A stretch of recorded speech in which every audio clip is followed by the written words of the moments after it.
Hi friends, welcome to Jayalakshmi creations. ఈరోజు మనము ఎముకలకు పుష్టినిచ్చి శరీరానికి బలాన్ని ఇచ్చేటువంటి గోందు డ్రై ఫ్రూట్ లడ్డు గురించి తెలుసుకుందాము. దీనికి ముందుగా నేను ఇవన్నీ రోస్ట్ చేసి పెట్టుకున్నాను. నువ్వులు, వేరుశనగలు వచ్చి డ్రై రోస్ట్ చేసుకుంటాము. మిగతావన్నీ గీ వేసుకొని మంచి అరోమా వచ్చే వరకు రోస్ట్ చేసుకుంటాము. నేను అన్నీ సేమ్ క్వాంటిటీ తీసుకున్నాను.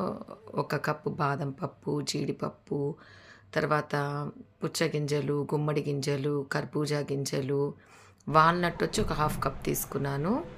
తర్వాత ఈ గోందు ఒక 100 గ్రామ్స్ తీసుకున్నాను. దీన్ని నెయ్యిలో బాగా రోస్ట్ చేసుకుంటే చక్కగా పొంగుతుంది.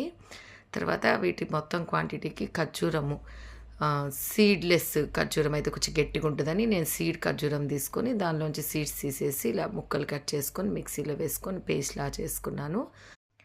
ఈ ఖర్జూరం స్టిక్కీగా ఉంటుంది. సో దీన్ని మనము నెయ్యిలో బాగా రోస్ట్ చేసుకుంటే కొంతసేపు సాఫ్ట్గా ఉంటుంది. ఇప్పుడు మనం మిక్సింగ్కి వీలుగా ఉంటుంది. తర్వాత ఈ రోస్ట్ చేసుకున్న వీటన్నిటిని మనము మిక్సీలో పల్సైనా తిప్పుకోవచ్చు, లేదా కొంచెం కోర్స్గా గ్రైండ్ చేసుకొని తర్వాత మనము ఈ ఇలాచీ పౌడర్ యాడ్ చేసుకుంటే స్మెల్ బాగుంటుంది. తర్వాత ఈ రోస్ట్ చేసుకున్నటువంటి ఖర్జూరము మొత్తం కలిపి బాగా మిక్స్ చేసుకొని లడ్డూలు చుట్టుకుంటే మనకి healthy and tasty gond dry fruit laddu ready అయిపోతుంది. ఈ గోందుని నార్త్లో ఎక్కువ వాడుతుంటారు. మనకు కూడా ఇప్పుడిప్పుడే పాపులర్ అవుతుంది.